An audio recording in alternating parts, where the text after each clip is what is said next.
Hello, my name is Danny, and I'm going to explain to you a little bit about blockchain and security token today.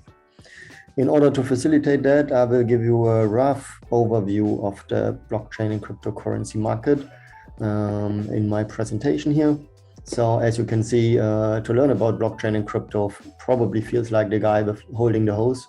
There are so many information, so many different sources to find information, so many different topics, and it's very fast emerging. So there are many new topics popping up every day. Some examples you might have heard of yet. Central bank digital currencies. What are tokens? What are coins? What is DeFi? What means a DAO? NFTs and metaverse. Centralized exchanges, decentralized exchanges, enterprise solution, for example, supply chains, blockchain and crypto in gaming. What are stablecoins? What means proof of work? What means proof of stake? What do miners actually do? What is layer 1, layer 2? What does that mean? And lastly, one of the points is fundraise via token. You can essentially have a security token offering whereby you tokenize property, for example, or equity or other assets. And that's what we're going to talk about today. The next slide will give you a rough overview of who is already involved in blockchain. So just to put a more legit content behind the whole topic, as you can see, there are a lot of banks already involved in blockchain technology. They are either invested or they develop their own blockchain infrastructure. Also, a lot of venture capital is already invested in cryptocurrency and blockchain projects.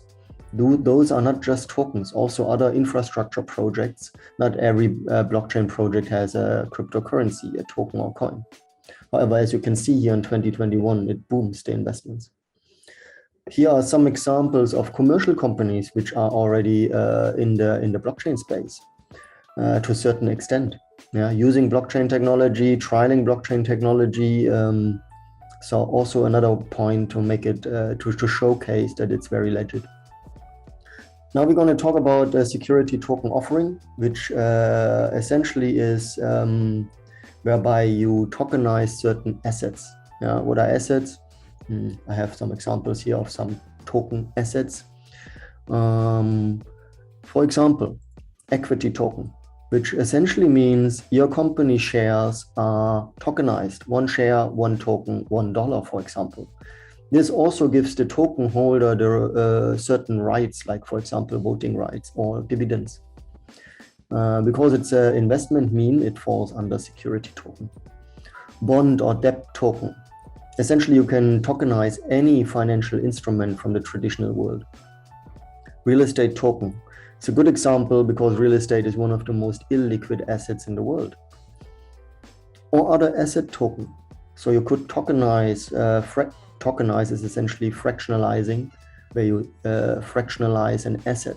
For example, art, collectibles, even whiskey, rare whiskey, music, or any other IP, like a video, for example. Those tokens then have certain properties, so certain advantages over traditional investments. So by tokenizing, you essentially fractionalize an asset, which means you sell a small portion of an asset instead of one asset as a whole. Just imagine a real estate building. If you wanted to sell a building, you essentially have to find one buyer, right?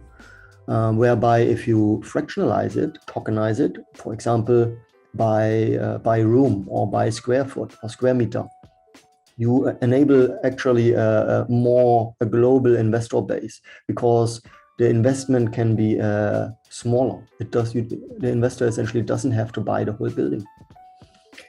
Blockchain ownership on the blockchain, which essentially means a token is a digital representation of your ownership. Okay, it's essentially the same like a contract. Advantages of tokens are they are tailored smart contracts. So a token to enforce a certain dividend pay, for example, can be all automated. There's automated compliance because you eliminate essentially the middleman. It's a peer-to-peer system where whoever holds the token can always prove his ownership directly via the blockchain. Blockchain advantage for doing so is essentially that that the blockchain can't be tampered. You can't tamper that distributed ledger. Okay, so you can't change data which is once created. Another great example of tokenization and its advantages is the increased liquidity. Obviously, if you, for example, again in real estate, if you would buy an apartment,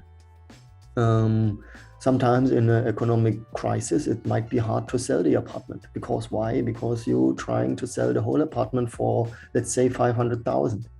Now, there are not so many buyers for 500,000. So what you could do instead is you tokenize it, you fractionalize it. You sell the apartment by square meter.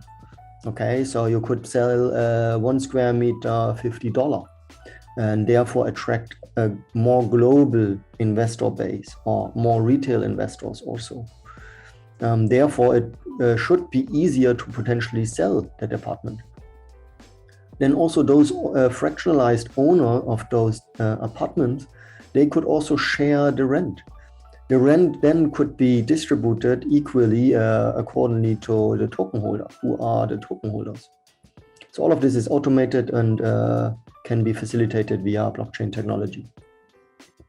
On the next slide, we see the potential of the cryptocurrency market, of the security market, securitized assets markets. As you can see here, the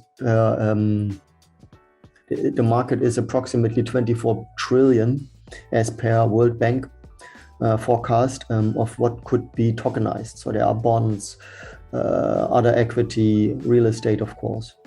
And on the left side, you see again what I've just mentioned, the problem and solutions. So problems are large investments amount needed to invest in certain assets. The capital is tied up. You can't trade. You can't just simply sell. It's rather illiquid. There are high costs and complex fees because often there are middlemen like brokers, and the legal process is a little bit more complex if you sell traditional securities. On the next slide, I showcase to you a little bit a rough overview of the tokenization process. So essentially, as explained, you can take any kind of asset, contract like a bond, for example, a house, which is real estate, or a unique car, for example. You can, of course, the ownership needs to be verified, so you need to be the owner. That then is transferred it's transferred onto the blockchain. Essentially, like I said, a token is a digital representation, like a contract of ownership, but it's a fraction of that. And then you tokenize your asset, and then you have an offering. Another example here to illustrate it a bit easier is, for example, in real estate, Sarah owns a building worth 10 million. John wants to invest in real estate, but only $1,000. So in commercial real estate, particularly, John will have a hard time to invest. So therefore, how would that be? In the traditional world, this is barely possible. Now with new asset tokenization, it is possible because Sarah can divide the property into fractions, and then John can buy a certain amount of tokens, thereby buy the ownership, but as little as $1,000 potentially. And then of course you can still serve institutional investors, to large guys. Okay.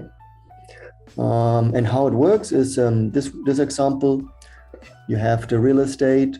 You have the asset, which goes on a tokenization platform. You have investors who invest, who receive tokens. And that's basically how it works to tokenize real estate or other assets. Now, that was a small, quick overview over security token offerings. I hope that helps. And if you have any further question, of course, contact us. Yeah, consult an expert in that space. Bye-bye.